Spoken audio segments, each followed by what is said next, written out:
لیکن حضور نے بھی صحابہ سے پوچھا بھائی وہ تو لڑنے آ گئے ہیں، اب کیا کرنا ہے؟ تو حضرت صدیق اکبر کہنے لگے حضور کرنا وہ ہے جو آپ نے فرمانا ہے۔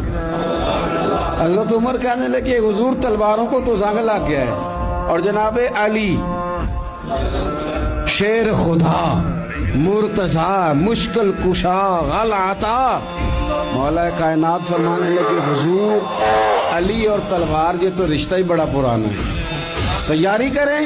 حضور کا خیال تھا کہ انصار بھی تو بولے نا، کہ تو سب مہاجرین بول رہے ہیں۔ انصار کو جب سمجھ آئی نا کہ اشارہ ہماری طرف ہے تو حضرت سعد بن عبادہ اٹھے، کہنے لگے حضور آپ کا اشارہ ہماری جانب ہے؟ فرمایا ہاں۔ کہا یا رسول اللہ صلی اللہ علیہ وسلم خشکی پہ بھی لڑیں گے اور دریا میں بھی لڑیں گے، حضور انسانوں سے بھی لڑیں گے اور آپ حکم دیں گے تو جنوں سے بھی لڑیں گے۔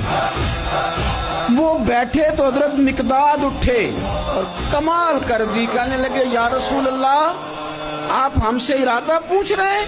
ہم کوئی حضرت موسیٰ کی قوم ہے جو اپنے نبی سے کہہ دیں گے آپ لڑیں اور آپ کا خدا لڑے؟ سونیا ہم آپ کے ساتھ لڑیں گے اور آپ کے قدموں پہ جانیں بھی قربان کریں گے۔ نبی کا حکم ہو تو کود جائیں ہم سمندر میں اور جہاں کو محو کر دے نعرہ اللہ اکبر میں۔